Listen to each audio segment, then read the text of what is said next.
Welcome to the New Thinking for a New World podcast, where we explore the most pressing issues that are challenging and changing our societies. We are looking for new thinking and new solutions wherever we can find them. Listen as host Alan Stoga, the Talberg Foundation's chairman, challenges his guests for analysis, ideas and actions. Together, we can help make our world at least a bit better. Hi, I'm Alan Stoga, chairman of the Talberg Foundation. One of the ironies of the 21st century is that, on the one hand, everyone on the planet seems to have a cell phone and to be actively connected to social media, while on the other hand, many people seem voiceless, or at least don't think their voices are heard. The result is a huge chasm between people and their putative leaders almost everywhere, and that breeds corrosive distrust, and that distrust destroys democracies. So we convened a conversation to ask what's going on. Who is voiceless and why? Who doesn't know how to listen and why? How can this be fixed?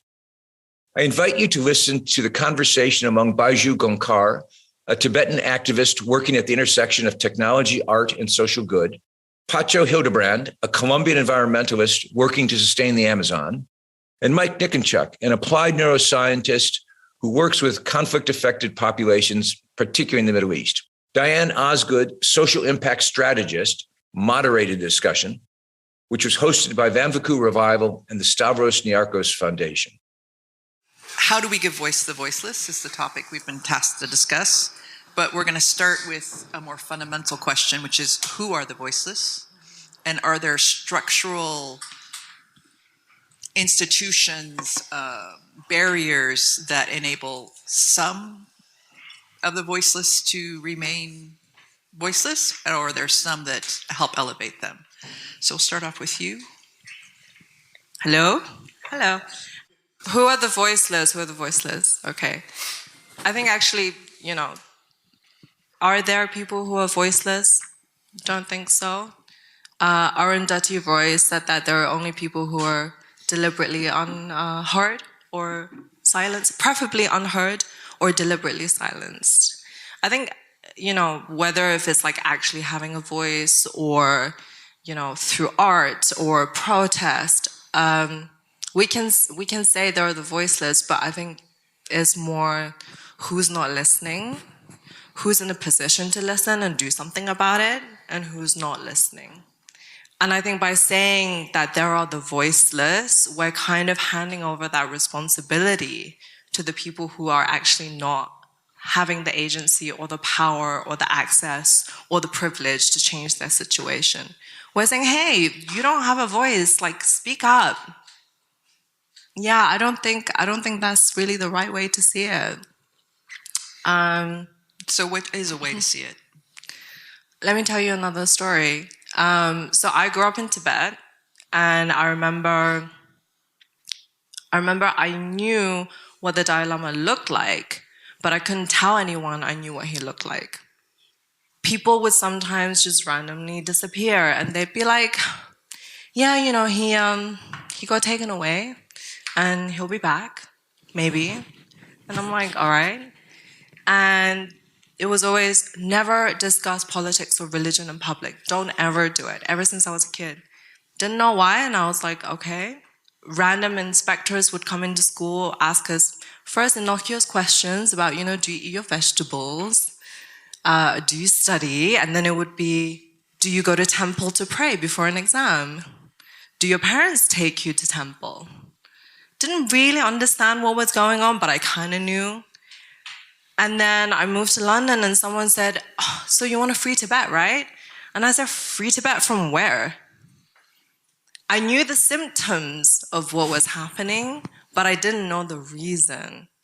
So another element to being voiceless is about knowledge, right? It's about the knowledge of the systems that are in place that make you feel powerless, that make you feel voiceless, that render you without agency. And you feel the symptoms of it, but you don't really understand why. And it is in the interest of the people who benefit from these systems for you to not understand. Men and women feel the implications of patriarchy, right? Both genders, or all genders, however you want to identify. legacies of colonialism, you know. We're talking a lot about data and social media. There are interests at play there, but if you don't understand the cause, if you don't understand the structure, it's hard to have a unified voice to know what you want and to know what you want to change even. So there is the power and the knowledge both at play here. We talked a lot about climate yesterday. Does the climate have a voice? It's speaking. Are we listening? Right? It's protesting. Like, we can see the effects of climate change, but are we listening? So yeah, I think I don't know if I'm answering your question, but I would say that power and knowledge are the two integral things that are linked with having a voice and not having a voice. And it's not so much who are the voiceless, but who's not listening. Yeah. So if power and knowledge are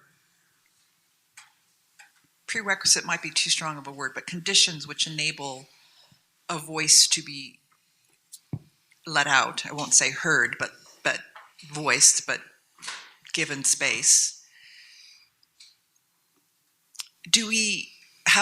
is there a role to be played in giving voice, amplifying voice? And if so, are there conditions attached to that? Well, for me, it's difficult to make a distinction between giving voice and amplifying voice. As you know, we work in the Amazon rainforest with indigenous communities.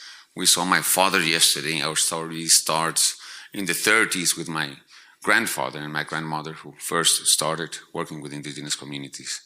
So as Alan once said, no, Pacho, you are in the long war. It is a long war, no? 3 generations at it, a multi-generational commitment for a multi-generational challenge. And for us, the concept of accompaniment has been very much at the core of accompanying indigenous communities to navigate these complex realms of interculturality, to find a way to be recognized and recognize that other, the Colombian state in this case, in a context where racism and exclusion is part of the norm, in a context where indigenous communities, their authorities, their knowledge is not recognized as a valid knowledge. It's not seen as an expression of a culture. But when your authorities are not recognized, your power structures are not recognized, your knowledge systems are not recognized, so there is a deep process of decolonizing, not just the recipient, the state actors, the governments, but as well decolonizing communities themselves. They've been battered for hundreds of years, saying your knowledge is worth nothing, your language is worth nothing, your culture is worth nothing. And starting to work with communities, many times the first thing that communities say, well, you're a Western person, the problem is the West, you should know how to solve that, tell us what to do. And not going in with answers, nor problems, nor solutions, but working on getting back a sense of dignity and of identity, yes, at the very, very, very core of the process of start building really an indigenous agenda, and to arrive to spaces with concrete proposals, not just to claim rights, not just to ask the other person, you're doing this wrong and we have a right, but actually to come with concrete proposals to the table for education, for health, for environmental management. Letting go of the wounds of the colonial history. So there's a profound psychological, social, psychological work that is behind. Voices is not just having a participation, a tokenistic participation of indigenous leaders in Congress or in the COP. Who are we listening and what are we talking about? It's not just about having somebody expressing something when their knowledge system is not being considered. It's about building bridges and how to motivate the government at the national and international levels to acknowledge that, as I was saying yesterday, no single culture has the answer to all the challenges. And the way to innovate to face the climatic and social challenges that we have today, we need the best of humanity's intellect. Indigenous peoples have the same IQ, they've been as much as us, and they have concrete solutions to bring to the table. The fact that they've been on the margins of technology does not mean less to their solutions. And the role of indigenous peoples, not just within their territories, not just within their agenda, but really on opening a conversation between knowledge systems is something that we desperately need at local, national, and international levels. So I don't know if I'm addressing the other question, but yeah, of course, there's tons of restraints that are from within communities with the colonial impact and with the tendencies of the Western world regarding indigenous peoples. Too much land for too few, all of these preconceptions and breaking those boundaries. And I think dignity, recuperating the dignity of a people that have been bashed for so long is the greatest indicator of what a voice could be. I'd love to hear a little bit about timeline. So you said 3 generations your family's been involved. And dignity. Do you have evidence of dignity arising at this point? Or is it still further work, longer generational approach? I mean, it's an ongoing process, but my grandmother, it was her 100th birthday just a couple of months ago. Fantastic, extraordinary woman. Fantastic, extraordinary woman in every sense of the word. I mean, co-founder of the first department of anthropology in Colombia, pioneer in museology, archaeology in Latin America. For her 80th birthday, she asked as a present to jump on parachute. It was very difficult to get somebody to jump with her, but we did it. But a couple of years we were sitting and she was telling me, Pacho, I can't believe the point to where things are. When I was in the Amazon, in the field, indigenous people would not look at your eyes as a white person. And today you have indigenous leaders, men and women, talking face to face as authority to the national government. Indigenous kids are learning again their language. There is a revival of culture and dignity and identity. There's still a long way, but it has advanced. And it has advanced particularly as well because of this amazing ability of indigenous communities of passing the page of the colonial wound and really engaging into building today, state building today from an intercultural perspective. What can we bring to the table? How can we make this Amazon in this country a better place? And I cannot highlight enough how admirable it is for people who have been through genocide and through all of this to really pass the page and not be claiming, not to be complaining, not to be hiding behind the tragedies of war and sitting at the table and saying, well, we need to live together, just as we were saying before. And we need to build united within diversity. Thank you. Mike, I'd love to hear your views on listening. So this was set up as a conversation about voice, but of course the other side of that are the ears. Who's listening and how? When we talk about listening, we have to think, sure, we can scream that people are racist and horrible, and people suck. We know that. Humans are gross. We're horrible to each other. Why? We can't end the discussion with those accusations and then not ask why, because there has to be another layer of nuance. Otherwise, no one will advance in any discussion. So going back to the cradle of mankind, okay, the last time that the human brain evolved from something other than what we have between our ears now, about 40,000 years. 40,000 years. Not quite cradle of mankind, but around that time, when Homo sapiens, when we look at the skulls and evidence from Homo sapiens, about 40,000 years was the last time that the human brain evolved in size and in function. We use it differently. Think how much Athens has changed in 3,000 years. In 3,000 years. What it was then, what it is now. What every major human civilization was 100 years ago, 200 years ago. The structure of society, the number of people, before agriculture, before cities. When we were hunter-gatherers, we had the same brain. So how we use that brain is different, but the things that dictate to what we listen and why have not fundamentally changed in 40,000 years. And it comes down to two things, either being a values-based decision because you want to listen, or because you're afraid of something. The opposite of fear is not lack of fear, it's love. Faith or love. So you either make a choice because of something that you value, or you're afraid of it. And for a lot of quote-unquote voiceless communities, in some cases, in partnering with indigenous communities, sometimes it's governments making a values-based decision because there's a desire to preserve, to honor, to repair genocide, to repair damage that was done, or it's because we're afraid of it. And that doesn't mean we listen to advance its interests. It means that we listen to know how to beat it, right? And so I study the human brain, and I largely study threat. I study the stress response in humans, and stress and trauma and migrants mainly. But it also applies to governments and to folks that have ears to listen to a large extent. And there's three primary factors that we've noticed that dictate how and why people listen. And it all comes down to something that makes you feel threat. A threat to status, whether that be economic or political, a threat to identity, or an existential threat. If those three things aren't at play, you will likely not give a shit about the person that's talking to you. And that's the reality. That's why we see the dynamics of different refugee crises playing out differently. If we look at how the United States has responded to Ukraine, Nancy Pelosi being so involved in this, it's not because anyone gives a shit about the average Ukrainian. It's because midterm elections are coming up. And there is fear, there's a status threat. And it's dark, but it's deeply evolutionary.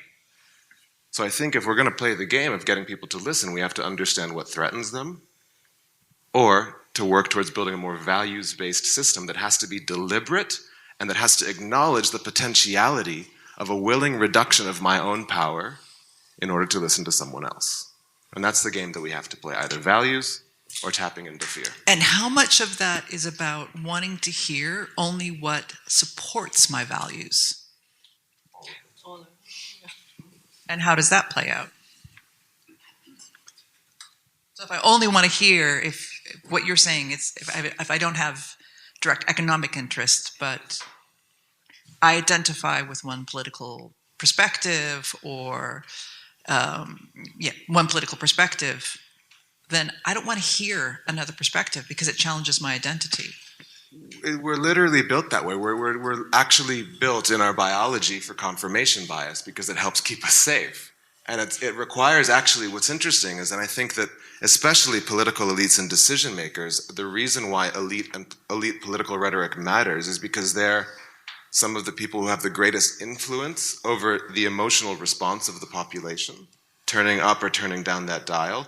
But it's also hard for folks to do that because they have the most to lose. For a leader to advance a values-based decision, or to take a stand on behalf of listening to, for example, refugees and the political needs, it's a massive threat to their own status. So it's going to have to be driven by something else and create a sense of safety in the population that they're governing in order for there to be any uptake and not simply lose their political seat. And just to add to that, I think, we talk about communication all the time and rationality, but actually, if you go to an advertising agency, it's not about the copy, it's about the feeling that it inspires. It's the same with politics, right? And this is, I think, I work with artists who are coming from conflict areas, and, something that we're trying to do is how do you communicate to a deeper part of the human being through non-linguistic means, right? We say that the world is fractured, but I think in one way that the world is actually very aligned is through that feeling of frustration, of being, unheard, of having their needs unmet, of having that fear that Mike talked about. And there's a lot of frustration, and you see it, through extremism, you see it through inertia, whatever it might be. And I think we need to think more about tapping into the feeling of, being voiceless or being empowered, and not focus only on the words and the communication channels that we are used to. If you feel that the world lacks global leaders, please help support the Thalberg Foundation programs. Individual donations are being accepted at thalbergfoundation.org/donate. That's TALLBERG foundation.org/donate. So what's the link between the feelings and that morality and that fear that you were just talking about, Mike? Do you see can you make a bridge between what she was saying about tapping into the feeling to enable better hearing? For the past 10 years, I've spent the majority of my time in various refugee camps around the Middle East. And there's a different landscape of feelings beyond the ones that Baiqu was mentioning. There's a feeling of resignation, right? A massive feeling of resignation among the global poor, among refugees and migrants who know full well.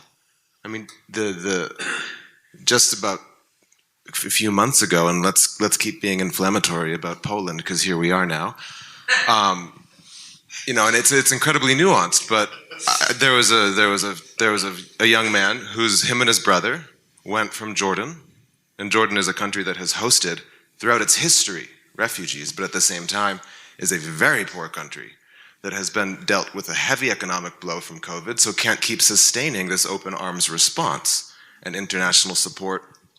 Look, who's the white refugee du jour? It was Ukraine. So a ton of that aid money was thrown there. And before that, it was for Myanmar. And no, we can't sustain interest in a crisis or in someone's disenfranchisement for that long because it gets boring. We get bored of the suffering, right? We get bored of the... Is it that we get bored or that we are numbed to the pain and our fear? No, I just don't think people care that much. Yeah. Well, that's kind of what I was saying. Yeah. It's bored. Yeah. It's bored. Because the dead Aylan Kurdi on the beach in Turkey, it's guilt. It's tapped into guilt, nothing else. And how do privileged people assuage guilt? Throwing money at it. Because there's really nothing else you can do. In the Trump administration, the refugee cap was decimated. Then it was raised, but the institutions aren't there. So we're taking 120,000 refugees to the United States this year. 6,170 have arrived in the first 2 quarters of 120,000. So I think setting the landscape for that listening requires also recognizing that there's a tremendous sense of resignation, and people don't care that they're not being listened to because they're going to keep moving and searching for a better life for their families and for their children. No one expects to be listened to anymore. The idea of power paying attention to me, it's now about surviving by being subversive in a way that can still get you a better life. Because there is no expectation that I will be listened to. Is that the case for you? Well, no, but I completely agree. I mean, it's a tough one, I mean, I'm still optimistic, despite seeing the whole context being a very difficult one and a very painful one. Part of our work and my work is dealing with corrupt politicians and people who just really don't give a damn of what's going on. And it's a long war, it's a long path. And I think that the internal conversation within communities is the most important component. And from there, one has to see where it takes you as well in conversations with other political or interest groups. But that internal communication of finding a sense of belonging, a sense of identity, that internal conversation on defining your own agenda. Just as, if you're always moving on the agendas of others, you're always playing on the football, a game that you don't know all the rules and you're not good at. So the internal conversations in communities on repositioning again their cultural values and principles, repositioning again their knowledge systems and their ancestral solutions.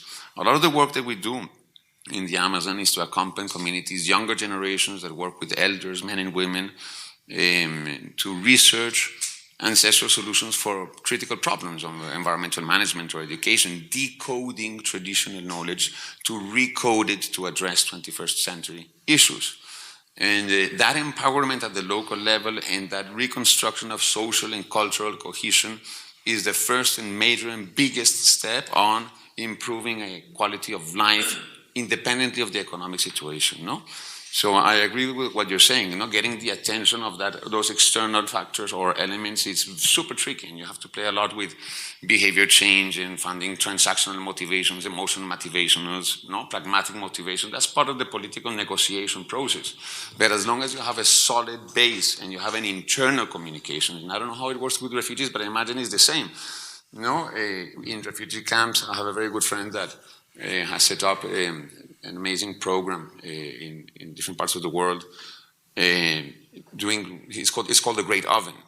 And he set up great ovens, big ovens to feed people in refugee camps. And then he realized that around the oven was the former jihadist and the LGTB leader sitting down. Both have suffered all the consequences of war. They were both at the end of the road, and they were sitting down one in front of the other, and actually realizing how they've been used, in a certain way by different powers. So rebuilding again a sense of understanding amongst us. It starts at the local level, and I think that's where the great power is. And then the path is long and the war is long. I don't think that there's no shortcuts, but having solid foundations there, I think, is the biggest impact. Baiqu, you have something? Yeah, I mean, I agree with Pacho in that way. I think trust is another element, right? It's like having trust that someone's got your back. And I agree with Mike. I think, most people have given up on getting the powers that be or the people who have leverage to listen. But the way that we did the exercise about what you want for lunch, I think you heard the people sitting next to you, right? You can hear each other. You can form coalitions, support community. And perhaps I think that is the way forward. I would like the advice of all 3 or 4 of you on how we best communicate about the challenges that the world is facing in order to empower local communities to push and support their leaders to act in a global common interest. Because that Westphalian state system that we're talking about and that we all live within, the reward system for leadership here does not, in a way, reward action on global crises. But at the same time, we're facing a host of them. Just COVID, the war we're talking about, and climate, and biodiversity, and so on and so forth at the same time. And we seem to not be able to act in a common global interest, partly also because the reward system is based on the nation or local connectivity, and somehow there's not an alignment of incentives. I'll speak. So I participate. I consider myself a member of multiple communities. One is suburban Republican Illinois, which, if you know me at all, it's an interesting mix. And the other is I'm a very proud enrolled member of the Cherokee Nation. Don't look like it, Cherokee. I pass completely as non-native, and I've never suffered a bias because of that. I'm very aware of that. When I look at the community of Illinois, my experience, which is also now supported by research I've been reading on the mindset, the brain, the communication pattern, is that I love the acronym, it's WEIRD, which is Western, Educated, Independent, Rich, and Democratic. That brain does not experience empathy beyond its closest kinship. So literally its neighbors. And I experience that to be very true. And the largest challenge that I've experienced working on global issues in that community. When I think about my other home community, the Cherokee Nation in its diaspora, it's the resignation, which has led to them not listening, the giving up of that holy site has a voice. Because if I can't speak and be heard, then that holy mountain's not going to be heard. And I think that's also a deep fatigue, which is it's preventing more creative solutions to come to the fore. So that's my experience of listening and what the barriers are from those two communities, which haven't been voiced here. We tend to forget white suburban America, but it's a very big political power. Yeah, I mean, I was thinking, because that's a tough one. I mean, how to motivate our leaders to act coherently for common interests at the national or international level. Let's put it another way. How can we use those leaders to move the agendas that we are moving for a global interest? And that has been, at least in our experience, a lot what we've done. I mean, continuous processes, both at the local level, national level, international level, creating enabling conditions, putting those voices and solutions out there, and creating the context so when the window of opportunity is there, then is when, at least in our case in Gaia, we've approached political leaders. And how we've approached them as well has been a lot through behavior change strategies. For example, the former president, we were at a point where we had all the pieces in place to create the legal framework for the full recognition of indigenous local governments. And we came up to him and basically told him the story that he was going to be the legacy. No, I mean, you're leaving the government being the most important president in the history of the Amazon Basin. Last president in the 80s gave the territories, you're going to give the government. And working a lot on the emotional part, on the status part, on the identity part of politicians. It sounds Machiavellic, and it is, no? Because at the end of the day is the turns that they have and the time that they have. It's who are you working with, no? And where is power at the end? And where are the solutions being built? What is the job of those high-level politicians at the end of the day when you have long-going processes?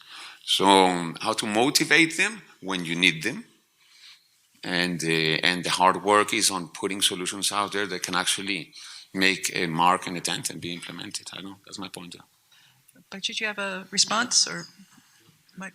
At least in the behavior change world, there's two competing complementary schools of thought on this. One is tapping into that cooperative benefit mindset of what is the potential reward for engaging in a behavior that I know will fundamentally benefit the group that I'm serving.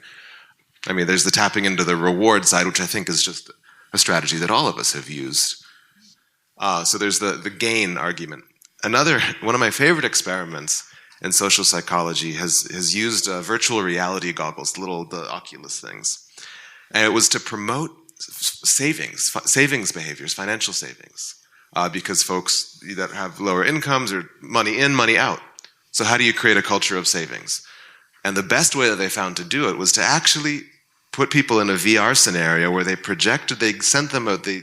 visualized a projection of themselves and their children 30 years in the future. And if they repeated this exposure 3 or 4 times over the period of a week, savings behaviors improved dramatically. Because when you're under cognitive load, you have a lesser ability to project yourself into the future, so it makes your decisions more proximal of the here and now concerns. And so by shifting the orientation into the future, which has also been tried to mixed effects for climate change behavior, for climate policy action, projecting into the future can lead to behavior changes in the now when you orient the brain to a future threat as opposed to an immediate one. And it doesn't work all the time, but it's an interesting strategy to take that has worked in the financial sector at least.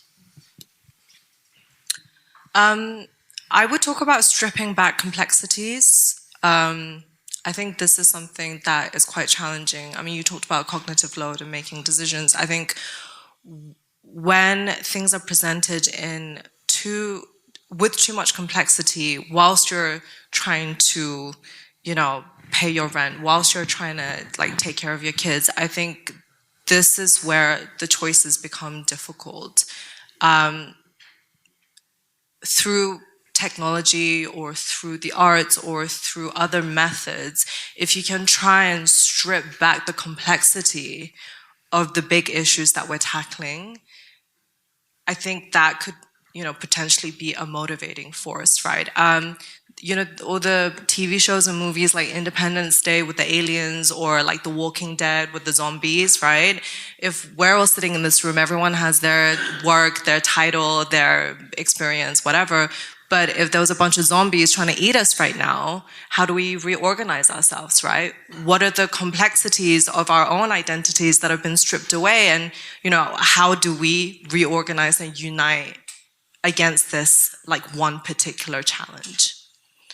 So that's something that I would encourage. I'm going to say something slightly controversial, and I don't think empathy has much of a place in policy making. I think compassion does, but I think that it would be really foolish to have policy decisions be driven by empathy. I just don't think it makes any sense because the goals are completely different. The goal of empathy is to uplift, and the goal of policy is to protect. And I think that it's really complicated when we allow space, when we explicitly state that empathy should be a cornerstone of policymaking, because it is inherently, humans are short-sighted creatures. And empathy is in the here and now, and policy is for the future. And I'm not saying that compassion has no place, but I think it's about setting up equitable policies and enforcing their equitable application. So it's not that we don't have empathy for refugees. It's actually quite enshrined in international law. There's, of course, a question of climate refugees and other things, but when we're talking about people affected by war, there's the 1951 Convention and the 67 Protocol. It is not enforced equally. Turkey, for example, has adopted both the 51 Convention and 67 Protocol, but the way that the protocols are written, it applies to European victims of war. So Turkey actually recognizes the rights of European refugees. It does not apply to Syrians. They're not, except on US census forms, they're not white Europeans. And so it's not that empathy hasn't been built. We know how to protect our fellow men, and it's quite enshrined in policies. We just have never bothered to apply it in a way that applies to black, brown, Muslim people the same way it applies to others. Or even to the poor the same way we apply it to the rich. I think that compassion needs to play a role in certain policy decisions, but I would not say that empathy should drive it. There are certain times when it's needed for advocacy. And I think it's the same with what we were talking about. I mean, tapping into that sense of shared experience. You know, in Poland, yes, absolutely, neighbors. It wasn't a hard sell to take in Ukrainians because there have been neighbor countries for so long. I mean, there's a certain familiarity of this could happen to me. You're right next door. There's a shared legacy. So I don't know. I still debate how empathy should play a role in how we make policy decisions. I think the question also, I heard another question in there, which is how to have the civic support for the policies, right? And is empathy involved in garnering the civic support for the policymakers to make those policies? I mean, I started off talking about power and knowledge, and I think that's a part of the civic support, right? To understand the structures of power, to understand the systematic processes that are happening. Yeah, and then to distribute knowledge so that communities can better understand how to act within, you know, the limitations of their constraint. Yeah, but I think that I agree with both of you in the sense that empathy is an absolutely necessary capacity skill in order to engage into any conflict resolution or anything, no? But doesn't necessarily mean that it is the driver for policy making, no? And in our experience, again, as I mentioned, indigenous communities marginalized, all the whole context. I mean, the first step is recognizing the other, even if the recognition is that we're in total disagreement. No, that's a first step. So having that ability to try to understand where the other one is coming from, that empathy is fundamental in order to pass from the recognition of the other to the next step, that it is recognizing a common problem or a common objective. And to pass the conversation from this you, me, to turn the heads out towards a common, not a common objective. And those are the key, as you very well know, in negotiation skills, no? But I think empathy is fundamental, but it's not necessarily the driver. And in the case of the Amazon, the driver for the policies and everything has been identifying common challenges and being capable of creating a context where that common challenge can be solved jointly, which is a very difficult thing to do, no? Because generally one person wants to put the answer in the solution. But common challenges, the territories where we work, there are no local governments. I don't know if there's any country in the world where you have a national government, a subnational government, and no local government at all. So I mean, consolidating the structure of the state, territorial social cohesion, no? In a country, a war-torn country, having a population that is not a floating population, that is not being recruited by different armed groups. So in as much as we identify common objectives with the government, be it the right or be it the left, and that's been quite an interesting thing because there is no at least in the case where we work in the Amazon rainforest, we've managed to navigate, be it with the right government or left government. It's about on how to identify common problems and recognize each other. So yes, empathy is fundamental. I guess more of a question, like, isn't it also about personalization? Like to feel like someone is personally important to you, right? In Tibet we say, who's the most powerful person after the king? And it's the king's daughter, right? Putin and Xi Jinping, they have this kind of bromance, not just because of the relationship between China and Russia, but I think they have an understanding of each other as people as well, right? Xi Jinping's the first, he's the first person after Mao to consolidate so much power, and he has a very clear vision for what China's legacy should be, what his legacy should be. He believes in the ethics that he, kind of promotes. Like he thinks that this is more than just about politics. And Putin obviously has a similar vision for his own legacy and what Russia should be, and restoring the greatness of the Russian Empire and of the Chinese cultural dynasty. So I do think it's also about human to human. You're negotiating in a room and you're representing these big ideas, but is it also about getting them to like each other and forcing them to build some kind of a relationship that's outside of the complex ideas they're representing or powers that they're representing? Question. Do you want to go? Very, very briefly, I 100% agree, Thomas, and I also wonder from myself, how much, though, is that ability to practice empathy, whether it's in multilateral negotiations or policymaking, is still bounded by identity markers? Because I'm thinking, right, what came as soon as you said that, I said absolutely, but I thought of the case again of Syria. I mean, I'm very biased to the Syria example. When the invasion of Ukraine started and Putin started bringing in Chechens, he also started bringing in Syrians from regime. Assad at this point is Putin's the puppet master for Assad in Syria, and one thing that the Russians did was that they set up around 45 stations in Syria, in regime-held areas of Syria, and started to recruit men who had previously been trained by the Syrian army to fight in Russia, on behalf of Russia, as mercenaries in Ukraine. Within the first 24 hours, more than 5,000 men signed up. And a large part of the reason was because they offered life insurance. If the person dies in Russia, in Ukraine, fighting on behalf of Russia, the family will receive $3,000. Right now, the current government employee salary in Syria is around $15 per month, because of the hyperinflation of the Syrian pound. So why is there that level of desperation to go die and get my family $3,000? 5,000 men in 24 hours. A large part of that is because of the Caesar Act that was passed under the Trump administration and putting crippling sanctions on Syria. And so our empathy still, even in the negotiations process, is bounded by these us-them markers, and that's going to be a huge boundary, because where do we draw those lines, and to what extent do we have to force ourselves outside of the convenient form of empathy to really make some radical policy decisions? Beautiful, thank you. Well, thank you, the three of you. So what do you think? Is the problem that too many are voiceless, or that too many are not listening? Is the solution to speak louder, to scream perhaps, or do we need to think differently about how we engage people in the important conversations that shape their futures?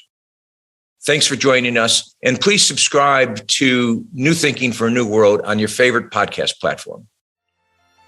Thank you for joining us. Please rate our show on Apple Podcast and subscribe. Meanwhile, you can find us on Facebook, Twitter, and Instagram, or you can subscribe to our newsletter at talbergfoundation.org to learn more about our work. That's TALLBERG foundation.org.